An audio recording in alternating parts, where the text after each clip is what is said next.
সাত নামে কোরবানি দেওয়া যাবে কিনা, কোরবানির গোশত কতদিন ফ্রিজে রেখে খাওয়া যাবে, কোন কোন পশু দ্বারা কোরবানি করা জায়েজ, কোন কোন পশু দ্বারা কোরবানি করা জায়েজ ভাই? এটার উত্তর হলো কোরবানি করা যাবে ওঁট দিয়ে, যদি ওঁটের বয়স হয় 5 বছর। কয় বছর? 5 বছর বয়সী ওঁট। আর গরু দিয়ে কোরবানি করা যাবে, মহিষ দিয়েও করা যাবে যদি গরু মহিষের বয়স হয় 2 বছর। আর ছাগল দিয়ে, ভেড়া এবং দুম্বা দিয়ে কোরবানি করা যাবে যদি এগুলোর বয়স হয় 1 বছর। তাহলে তিন ক্যাটাগরির পশু, ওট আর গরু মহিষ এবং ছাগল ভেড়া দুম্বা, এই 3 ক্যাটাগরির পশু দিয়ে কোরবানি করা জায়েজ আছে। এবং এছাড়া অন্যান্য যেগুলো আছে বন্য জন্তু অথবা অন্যান্য হালাল পশু, হাঁস মোরগ, এগুলো কোনোটা দিয়ে কোরবানি করা জায়েজ নাই। কোরবানি শুধুমাত্র ওইটা দিয়ে কোরবানি করা জায়েজ আছে, 3 ক্যাটাগরির পশু। কোরবানির গোশত কতদিন ফ্রিজে রেখে খাওয়া যাবে?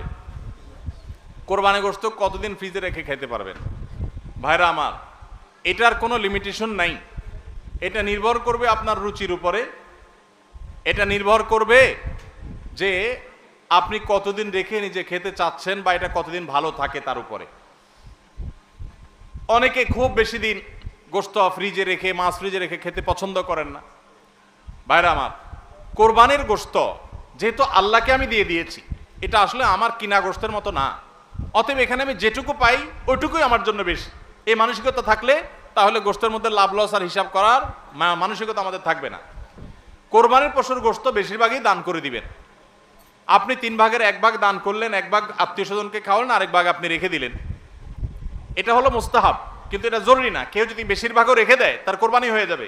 উদ্দেশ্য যদি আল্লাহকে খুশি করা হয়, গোশতটা যদি মূল উদ্দেশ্য না হয়, কারোর উদ্দেশ্য হতে পারে যে আমি রেখে দিয়ে পরে আস্তে আস্তে আল্লাহর রাস্তায় মানুষকে দিব, গরিব দুঃখীদেরকে রান্না করে খাওয়াবো, নিজেরাও খাবো, তো আলহামদুলিল্লাহ তিনি রাখতে পারেন। এটার কোনো লিমিটেশন নাই যে কোরবানি গোশত এতদিনে বেশি রাখা যায় না, এমন কোনো কথা নাই। আসন্ন কোরবানি নিয়ে যদি কিছু নসিহা পেশ করতেন, আমরা বলে ফেলেছি সেটা। 7 নামে কোরবানি দেওয়া যাবে কিনা, কোরবানি 7 নামে দিবেন কিনা? ভাইরা আমার, কোরবানি মূলত আল্লাহর নামে হবে, এটা আমাদের বলার ভুল। আমরা বলি 7 নামে কোরবানি, আসলে 7 নামে না, 7 জনের তরফ থেকে, 7 ব্যক্তির তরফ থেকে কোরবানি হয়, 7 ব্যক্তির পক্ষ থেকে কোরবানি হতে পারে। গরুতে, ওঁটে সর্বোচ্চ 7টা ভাগ হতে পারে, 7-এর নিচে হতে পারে, উপরে হতে পারে না। আবার ভগ্নাংশ হবে না, অর্থাৎ 1 ভাগ 2 জনে মিলে নিলে হবে না।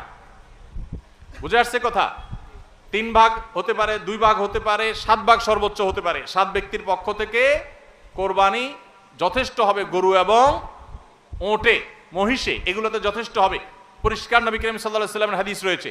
আজকাল অনেক আলেমরা এটা নিয়ে বা কোন আলেমরা এটা নিয়ে মত পার্থক্য করেন, দুর্ভাগ্যজনক সেটা। এটা নিয়ে সংখ্যাগরিষ্ঠ ইমামদের দ্বিমত নাই। আরব আজম কোন দেশে সংখ্যাগরিষ্ঠ আলেমদের কোনো দ্বিমত নাই যে গরু, ওঁট এগুলো 7 ব্যক্তির তরফ থেকে যথেষ্ট হবে। দাড়ি কতটুকু রাখা শরীয়ত সম্মত? যাদের দাড়ি কম গজায় তাদের ক্ষেত্রে শরীয়তের বিধান কি? দাড়ি এটাকে লম্বা করতে হবে। আফুল্লুহা আর খুল্লুহা, নবী সাল্লাল্লাহু আলাইহি ওয়াসাল্লামের নির্দেশ, তোমরা দাড়িকে ছেড়ে দাও, লম্বা করো। এখন যাদের দাড়ি গজাই কম তাদের সওয়াব যে কম হবে তা না। আমরা অনেকে মনে করি দাড়ি যত লম্বা হয় সওয়াব মনে হয় তত বেশি হয়। না, ব্যাপারটা সেরকম না। কারো দাড়ি অনেক ছোট হয়, দাড়ি যদি ছোট হলে সওয়াব কম হয়, তাহলে মালয়েশিয়ান, ইন্দোনেশিয়া মানুষদের দাড়ি সওয়াবই থাকবে না। বেচারার দাড়ি একটু বড়ই হয় না। আমার দেশে অনেকের আছে যে সামান্য অল্প অল্প দাড়ি, তো দাড়ি অল্প হোক আর বেশি হোক, আমার যা আছে আমি সেটাই রেখে দিছি, আমি কাটি নাই। এর মাধ্যমে আল্লাহ তাআলার কাছে আমি সওয়াব পাবো, এটাই সুন্নাহ পালন হয়ে যাবে, ওয়াজিব আদায় হয়ে যাবে। নামাজে অনেক সময় রাকাত ভুলে গেলে করণীয় কি? অনেক সময় 3 রাকাত পড়লাম নাকি 4 রাকাত ঠিক মনে থাকে না। নামাজে রাকাত সংখ্যা নিয়ে যদি আমাদের সমস্যা হয়, এই সমস্যা তো প্রায় হয়, তাই না? আজকাল যে পরিমাণ দুনিয়ার ধান্দা, নামাজের রাকাতের হিসাব মনে থাকে না। তো রাকাত সংখ্যা নিয়ে যদি আমার ঝামেলা হয়, মনে না থাকে, তাহলে আমি কি করব? আমি দেখব যে আমার কোনটার দিকে প্রবল ধারণা জাগে। 3 রাকাত আর 4 রাকাত দুইটা নিয়ে সন্দেহ হচ্ছে, আমার বেশিরভাগ মনে হচ্ছে 4 রাকাত, তাহলে আলহামদুলিল্লাহ 4 রাকাতই আমি ধরে নিব। আর যদি বেশিরভাগ মনে হয় 3 রাকাত, তাহলে 3 রাকাতই আমি ধরে নিব। প্রবল ধারণা যেটা হবে সেটাই আমি ধরে নিব এবং শেষে সিজদা সাউ দিয়ে নিব। আর যদি আমার 3 এবং 4-এর মাঝখানে আমি দাঁড়ায় থাকি 50-50, 3-এর দিকেও মন আগায় না, 4-এর দিকেও মন আগায় না, 2-এর দিকেও মন আগায় না, আবার 3-এর দিকেও মন আগায় না। এরকম যদি হয় তাহলে কমটা ধরে নিব। পরিষ্কার হাদিসে নবী সাল্লাল্লাহু আলাইহি ওয়াসাল্লাম নির্দেশনা রয়েছে ব্যাপারে। যেমন 3 আর 4 নিয়ে যদি ডাউট হয় এবং 50-50 থাকেন, মাঝখানে দাঁড়ায় আছেন, কোনো দিকে মন টানে না, তাহলে আপনি 3 ধরে নেবেন। 3 ধরে নামাজ শেষ করবেন, শেষে সিজদাও সৌদি দিবেন, বাস নামাজ হয়ে যাবে ইনশাআল্লাহ। ফজরের নামাজের সময় দেরি হলে, অর্থাৎ যদি দেখা গেল সূর্য উদয় হইতেছে, এরপর কি কাজা নামাজ পড়বো নাকি ফজর নামাজ স্বাভাবিক নিয়মে পড়বো? সূর্য উঠছে এরকম অবস্থা নামাজ পড়া জায়েজ নাই, হারাম। সূর্য যখন উঠে, যদি আপনি ফজর নামাজ পড়তে পারেন নাই, কোনোদিন হঠাৎ হয়ে গেছে, অ্যালার্ম বাজছে, খবর নাই, এত বেশি ঘুম আসছে, কালে ভদ্রে হতে পারে, ডেলি এরকম হলে জায়েজ হবে না, গুনাহগার হবেন। হঠাৎ হয়েছে একদিন, অনেকদিন পরে হতে পারে, এরকম যদি হয় সূর্য উঠে গেছে, এদিকে আপনার ফজর নামাজ পড়া হয় নাই, তাহলে আপনি সূর্য উঠতেছে ওইটা আমি নামাজ পড়বেন না। তাহলে কি করবেন? সূর্য উঠার 15-20 মিনিট পর অপেক্ষা করে তারপরে ফজর নামাজ আপনি আদায় করবেন। সমাজে কিছু মানুষ বিপদে পড়ে এনজিওগুলো থেকে লোন নিয়ে বিদেশে যায়, জায়গা ক্রয় করে অথবা ঘরবাড়ি করে, এক্ষেত্রে করণীয় কি? এনজিওগুলো 14% হারে সুদের টাকা দেয়। সুদের টাকা কি 14% হারে দিছে না 2% হারে দিছে এটা মুখ্য না। আমরা যখন বাইরে যাই, বিশেষ করে উন্নত দেশগুলোতে যাই, তখন বাংলাদেশি প্রবাসী ভাইরা জিজ্ঞাসা করে, ভাই এখানে হাউস লোনের জন্য ব্যাংকগুলো থেকে এত কম নামমাত্র সুদের টাকা দেয় যে বলার মতো না, এই লোভ ছাড়া যায় না, একেবারে লোন দেয় নামমাত্র মূল্যে, একদম ফাও বলতে গেলে। তো সেটা জায়েজ হবে কিনা? উত্তর একই, সুদ আল্লাহর জমিনের সবচেয়ে ভয়াবহ হারাম। সুদের চাইতে ভয়াবহ হারাম আর কোনোটা নাই। অন্য কোনো হারাম খেলে আল্লাহর সঙ্গে, আল্লাহ রাসূলের সাথে যুদ্ধের শামিল না। সুদের ভয়াবহতা এত বেশি, সুদের কারবার করার আল্লাহ রাসূলের সাথে যুদ্ধের ঘোষণা দেওয়ার শামিল। এই জন্য ভাইরা, বিদেশি এনজিওগুলো বা দেশি অনেক এনজিও আছে যারা গ্রামে গ্রামে সুদি লোন দেওয়ার জন্য তারা হন্যে হয়ে মানুষ খোঁজে, আছে না নাই? কিস্তিতে টাকা দেওয়ার জন্য হন্যে হয়ে থাকে। আপনারা একটা জিনিস খেয়াল করবেন, আপনার অন্য কোনো বিপদে তাদেরকে পাবেন না, কোনো বিপদে তাদেরকে পাবেন না। আপনার ছেলেটা অসুস্থ, তারা আপনার ছেলেটাকে নিয়ে সেবা করে চিকিৎসা করায় দিছে কোনো স্বার্থ ছাড়া, এগুলো নর্মালি খুব একটা পাবেন না। কিন্তু দেখবেন তারা কিস্তিতে লোন দেওয়ার জন্য পিছে পিছে ঘুরে, কারণ এরা জেনে হোক আর না জেনে হোক শয়তানের দোসরের ভূমিকায় অবতীর্ণ হয়েছে। এই সুদের জাল গোটা পৃথিবীতে বিছানো হয়ে গেছে, গোটা পৃথিবীর অর্থনীতি দাঁড়িয়ে আছে সুদের উপরে। আমরা বক্তব্য দিচ্ছি কিন্তু আমরা জানি যে আমাদের আষ্টে পৃষ্ঠে সুদ আমাদেরকে ঘিরে আছে। কিন্তু ভাইরা আমার, ঠান্ডা মাথায় জেনে শুনে বিদেশ যাওয়ার জন্য হোক, ঘরবাড়ি করার জন্য হোক, ব্যবসা সম্প্রসারণের জন্য হোক, সুদের কারবারে কোনো মুসলমান জড়াতে পারে না, এটা হারাম। আল্লাহ তাআলা আমাদের এই হারাম থেকে বেঁচে থাকার তৌফিক দান করুন। সুদের টাকা দিয়া অনেক কিছু করে ফেলতে পারেন, কিন্তু সুখের মালিক আল্লাহ তাআলা, তিনি আল্লাহ তাআলা আপনাকে এই হারাম দিয়ে কখনো আরাম দিবেন না। এজন্য সুদকে না বলার মতো ইমানের শক্তি থাকতে হবে। অভ্যাস করানোর জন্য কাউকে নফল ইবাদতের জন্য চাপ প্রয়োগ করা জায়েজ আছে কিনা?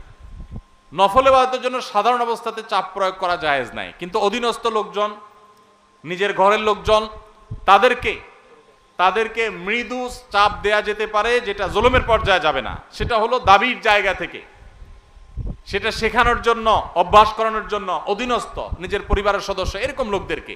তাও চাপ বলতে যেটা বুঝায় যে জবরদস্তি করলেন, কষ্ট হলো তাকে করালেন, এটা করা জায়েজ নাই, কারণ এটা ফরজ ইবাদত না। নবী করিম সাল্লাল্লাহু আলাইহি সাল্লাম রমজানের শেষ দশকে পরিবারের লোকদেরকে ঘুম থেকে ডেকে তুলতেন ইবাদতের জন্য, নফল ইবাদতের জন্য। তো এই টাইপের পরিবারকে আপনি আহ্বান করতে পারেন, এটা কিছুটা জোরাজুরি বলা যেতে পারে বাহ্যিক অর্থে, কিন্তু চাপ প্রয়োগ বলতে জুলুম যদি বুঝায় বা জবরদস্তি যদি বুঝায়, তো অভ্যাসের জন্য জবরদস্তি করানো জায়েজ নেই, কারণ বিষয়টা নফল। পিরিয়ড অবস্থায় মুখস্থ সূরা বা কোরআনে কারীম থেকে তেলাওয়াত করা যাবে কিনা? পিরিয়ড অবস্থায় কোরআন তেলাওয়াত করার ব্যাপারে জমহুর বা সংখ্যাগরিষ্ঠ ইমামদের মত হলো মা বোনরা পিরিয়ড অবস্থায় কোরআন তেলাওয়াত করবেন না। তারা কোরআন তেলাওয়াত শুনতে পারেন, তারা ইসলামিক বই পুস্তক পড়তে পারেন, তারা অন্যান্য দ্বীনি বই, তাফসীর গ্রন্থ, হাদিস গ্রন্থ পড়তে পারেন, দোয়া দুরূদ জিকির আজকার সব করতে পারেন, কিন্তু কোরআন তেলাওয়াত তারা করবেন না, কোরআন স্পর্শ করবেন না। এটা হলো জমহুর এবং সংখ্যাগরিষ্ঠ ইমামদের মত। আমার বাবা একজন ব্যবসায়ী, তিনি ব্যবসায় হারাম করেন, আমি ঠান্ডা মাথায় অনেক করে বুঝিয়েছি, এর কারণে আমাকে দোকান থেকে বের করে দিয়েছেন, এখন এই ব্যবসার টাকা কি আমি খেতে পারবো? আমার জন্য কি হারাম হবে? পুরো ব্যবসাটা যদি হারাম হয় এবং হারামের উপরে দাঁড়ায় থাকে, তাহলে আপনি নিজে যেহেতু দোকানদারি করতেছেন, তার মানে নিজে কিছু করতে পারবেন, তাহলে আপনার জন্য জায়েজ নাই। আপনি প্রাপ্তবয়স্ক হলে আপনার বিকল্প উপার্জনের পথ আপনাকে খুঁজে বের করতে হবে।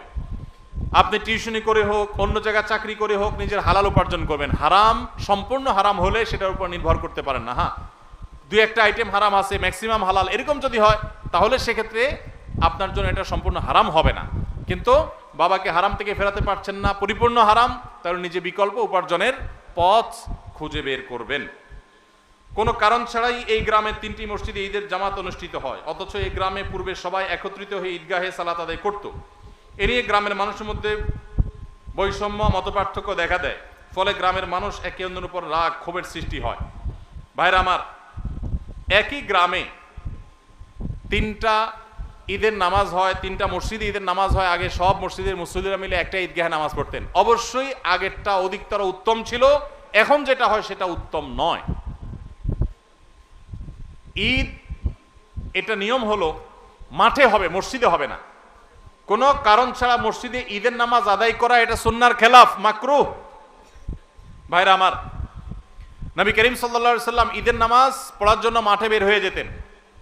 আজ শহর তো শহর, গ্রামে মাঠ আছে, ঘাট আছে, চাইলেই অনেক সময় মাঠে নামাজ পড়া যায়, খোলা মাঠে নামাজ পড়া যায়, কিন্তু ওই মসজিদে নামাজ পড়েন। ঈদের আনন্দটাই তো মাঠে ময়দানে যাওয়ার মাধ্যমে।